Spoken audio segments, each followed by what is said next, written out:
I think the major failing for this funeral, and this funeral, I mean, you don't have to be an Ashanti to admire what happened there. I'm a Fanti. My mom is Ewe. But you cannot take away the culture, the history, the tradition, the authority of the Ashanti kingdom. It's untouchable. It compares to none. You know, it compares to none. And you know, it's beautiful. And ye say adiwe this week it if you, and I'm not criticizing the kingdom, I'm just criticizing the media. If you watch other funerals, and I have to bring in Queen Elizabeth's funeral, right? Or share on any channel, you had royal commentators who understood the nitty-gritties of the funeral. Omukuta trumpets way, it is symbolic. This is what it means. When you watch that funeral from Westminster Abbey, it is education from the beginning to the end. What we haven't done really well in Ghana is to specialize, specialize. There should be people who have authority over things like this. It doesn't have to necessarily be an Ashanti. Historians. Now, why we failed was that we have royal historians in this country. We have people who understand the tradition. They understand what happened. So what we could have done as media houses was to rope them in, because that's what happened with Queen Elizabeth. ITV had it, BBC had it, Sky had it, CNN had it. They all had it. It was education. And yes, Obi can say, or TikTok, no, be so because the stories were too many, and at some point you didn't know which one to believe. It's in going forward, and I think this wasn't the main funeral, right? Yeah, no. This is not the main. Where I found some where Dotty, I found some. I guess we for France. You see, I didn't even know this. No, we have time to plan it properly. Say the bay coverage now. We're seeing multiple cameras. It's a camera will be crossing way because I'm watching TV. It was a bit talking. You should have watched UTV, because it was like seamless. Hey, trad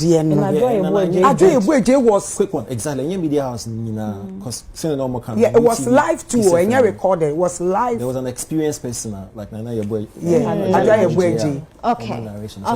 Then that is excellent. That is excellent. So going forward, the other media houses should watch and learn. You know, it's very important. Now, to go back to the point Lexi made, very important points, because we are not telling our stories. And I don't know how, and I know we're talking about national film dialogue. How do we compete with Hollywood, Bollywood, when we are telling the same stories as they are telling? You cannot teach anybody how to be romantic. But the Ashanti story, the Ga story, the Fanti, the Ever story, they are authentic stories. I mean, it is shocking that till date, no one has done anything on Asantehene. No, if the story is compelling and if it's compelling and exciting, you don't need to go and look for the money. Netflix will put the money in. They will produce it and call it a Netflix original. They will adopt it. Yet a horse and also be a free America. And now baby, Aba Asantehene movie. And now say Confranoche, or the gentleman who brought cocoa, Fernando Po. Fernando Po, no, they buy. You know, somebody will come and do the story, and we'll sit back and criticize the story. But I loved what happened there, and you have to give so much credit to.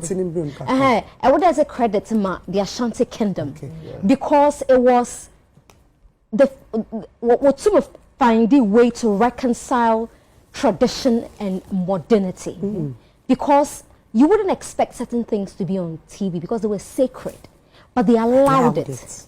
They allowed it because they want to tell their to show their dominance, to show how powerful they are. And to teach you crown on your Asantehene. And you it's nice. And also, what even made it very beautiful, and it speaks to the wisdom of His Royal Majesty the King, is the way every celebration in the kingdom unites Ghana. because people came from all walks of life, from Volta, from North, from everywhere. And so it also speaks to the unity of this country and the immense power the Ashanti king wields. And we cannot, I mean, I've seen people on social media sometimes try to say, Asantehene, I said, sit down. Sit somewhere. He's the Ashanti king. There is not like that in Africa. He's the most powerful king in Africa, and we have to respect it and the reverence the Ashantis and this celebration gave to the royal stool, because it's not even the man. It's the stool. You know, it's it's powerful, and we need to give reverence to the man on the stool. And I think that's what panned out perfectly well. Yeah. Thank you. You're welcome.